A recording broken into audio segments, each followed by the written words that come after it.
Oi pessoal, hoje oficialmente começa o meu canal no YouTube para falar sobre futebol cearense, principalmente Ceará e Fortaleza. E pensando nesse finzinho de ano, a gente preparou algo muito especial. Vamos falar de mercado da bola. Como estão as movimentações, os bastidores dos clubes e principalmente quem está chegando, quem pode reforçar tanto o Lion quanto o Vozão para a temporada 2025. O primeiro vídeo é sobre ele, o William Machado, pode ser o primeiro reforço do Ceará para a Série A. Vem comigo!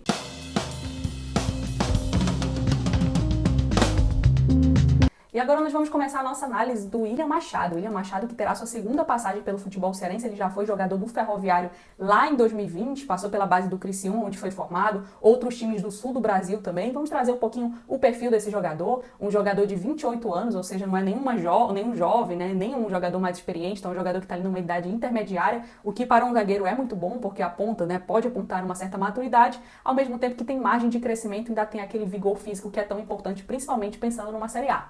Ele foi formado na base do Criciúma, como eu falei, teve passagem por Fluminense de Santa Catarina, Brasil de Pelotas, Foz do Iguaçu, Ferroviário e Botafogo da Paraíba. Estava no Operário desde 2022, então 2 anos aí de clube, mais de 100 jogos com a camisa do Operário.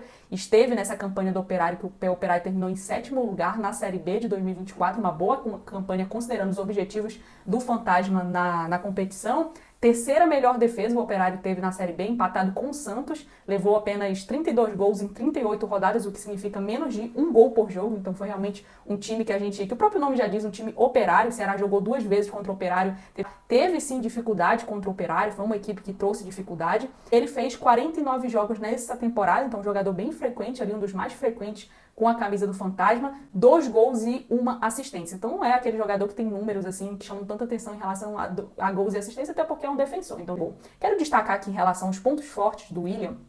Ele tem boas interceptações, então assisti alguns jogos, também pesquisei bastante sobre o jogador, então é um dos fortes dele, ele consegue adiantar bem, tem essa qualidade. Passe e posicionamento são outras 2 qualidades, um jogador que tem um acerto de passe de 85% na Série B do Campeonato Brasileiro, se a gente for olhar os números da plataforma SofaScore, e também tem o posicionamento como um dos fortes, né? Ele tem um jogador que ele consegue se encontrar muito bem ali seu espaço em campo e ocupar esse lugar. Pontos a melhorar, né? Eu destaco o confronto direto, principalmente numa Série A, onde você tem geralmente os times jogando num 4-3-3 e pontas mais abertas com bastante velocidade.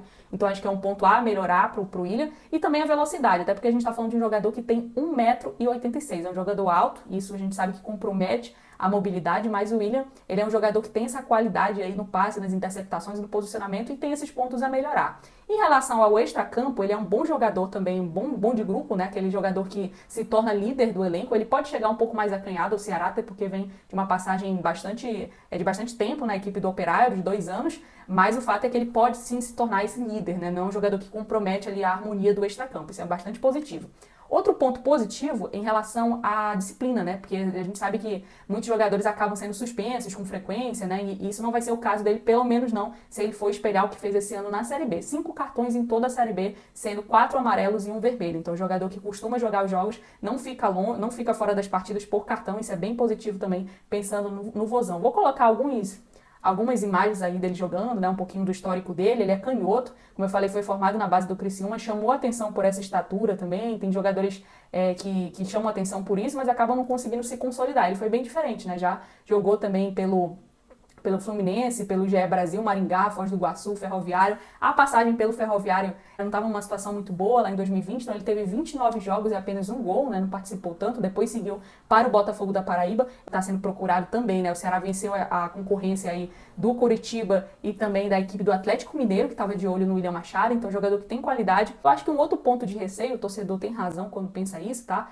É o fato dele não ter jogado ainda uma primeira divisão nacional. Acho que a grande questão aí é que ele chegaria não para ser titular absoluto no Ceará, pode até ser inicialmente no Campeonato Cearense, mas o Ceará tem que elevar o nível técnico do elenco. Então a grande questão é, ele chega para ser titular, o Ceará vai ficar realmente totalmente, digamos assim, convencido com essa contratação? Acho que não, acho que o Vozão tem que pensar além, embora seja um jogador que é de grupo, é de elenco e pode sim contribuir com o Ceará para 2025.